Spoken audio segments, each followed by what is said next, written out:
नमस्कार बच्चों, आज मैं फिर उपस्थित हो गई हूँ 10वीं कक्षा का 5वां पाठ जो है मेरा बचपन, वो हमने अधूरा किया था, आधा किया था।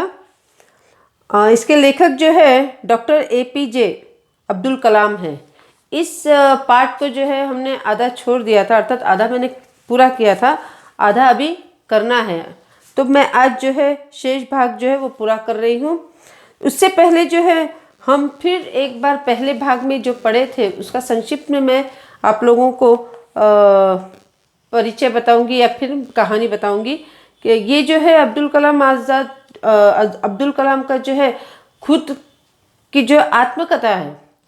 इस आत्मकथा में जो है अपने माता पिता, अपने जो मित्र हैं, अपने चाचा जो है, अपने जो बहन, इन सभी का जो है इन्होंने क्या है यहाँ पर उनके बारे में बताया है यहाँ पर।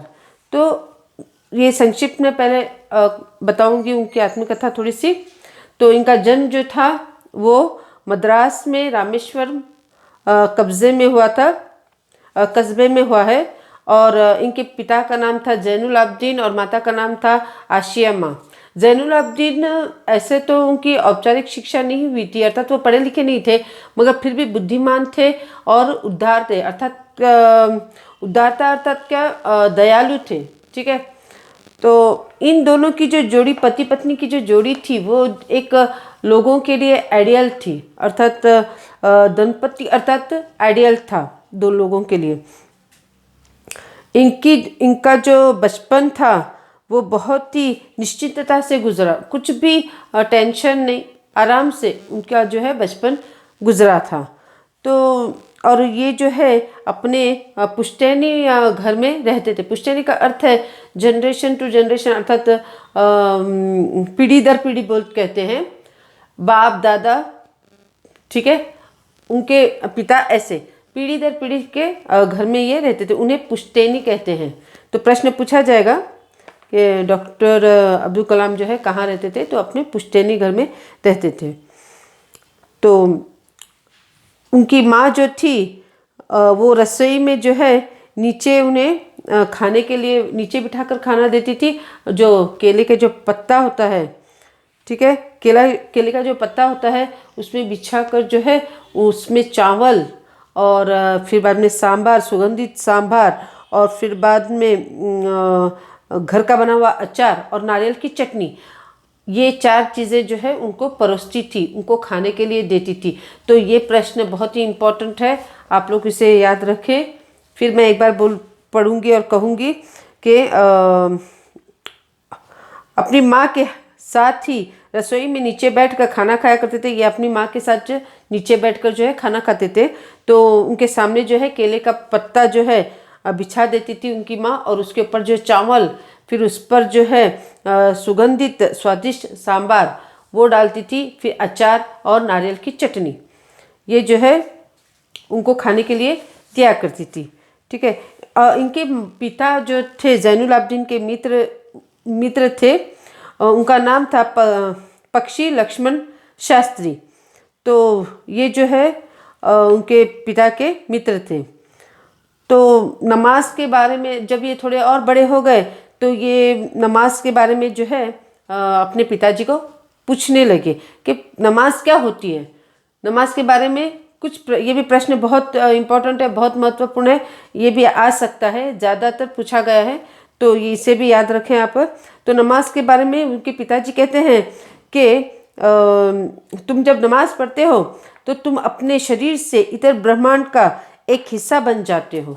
तो वो कहते हैं कि जब तुम नमाज के लिए खड़े हो जाते हो, जब भगवान के सामने, अल्लाह के सामने खड़े हो जाते हो, तो इतर ब्रह्मांड का क्या है, एक भाग बन जाते हो, एक हिस्सा बन जाते हो, जहाँ पर ना आयु, ना जाति, ना पैसा, धन दौलत कुछ नहीं देखा जाता, सिर्फ व्यक्ति रहता है।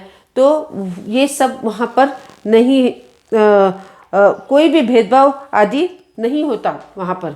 ठीक है। तो इस बारे में वो नमाज के बारे में समझाते हैं। फिर एक बार मैं समझाऊंगी। नमाज के बारे में उनके पिताजी कहते हैं कि जब भी तुम नमाज पढ़ने के लिए खड़े हो जाते हो, अपने आप को भगवान के सामने, अल्लाह के सामने खड़ा रखते हो, तो इतने ब्रह्मांड के जो है तुम जो है हिस्सा बन जाते हो, जहाँ पर ना कोई आयु, ना कोई जाति, ना कोई धर्म, ना कोई दौलत, कोई भी भेदभाव वहाँ नहीं होता। ठीक है, ये उत्तर रहेगा।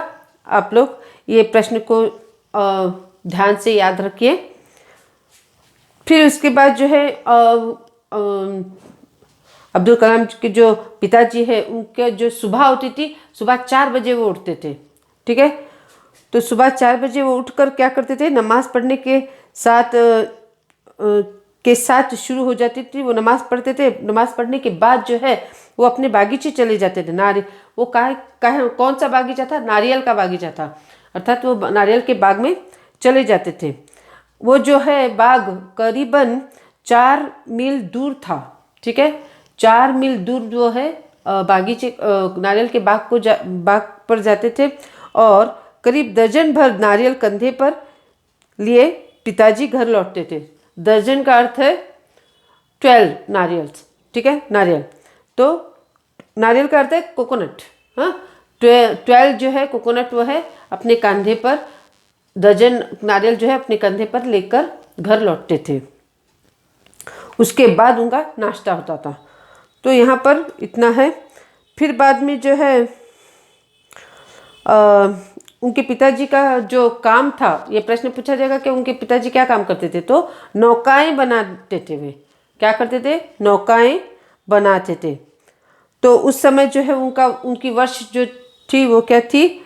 वो सिर्फ 6 साल के थे। उनकी जो उम्र थी वो 6 साल थी जब उनके पिताजी नौकाएं बनाने लगे। नौकाएं बनाते थे तो वो किस लिए थे? नौकाएं जो है तीर्थ यात्रा से, उनका जो रामेश्वरम जो है प्रसिद्ध तीर्थ यात्रा का स्थल था, अर्थात तो प्लेस था, जगह थी। तीर्थ यात्रा के लोग वहाँ पर आते थे। तो जो तीर्थयात्रियों को रामेश्वरम से धनुषकोटी तक ले जाने और ले आने का काम क्या था? ये नौकाएं करती थी। तो ये भी प्रश्न पूछ सकते हैं। तो आप लोग ध्यान दें कि नौकाएं जो थी वो तीर्थयात्रियों को जो है रामेश्वरम से धनुषकोटी से रामेश्वरम तक ले आने और ले जाने का कार्य करती थी। अब्दुल कलाम ने जो है, अच्छा, उनके जो पार्टनर जो थे, उनके जो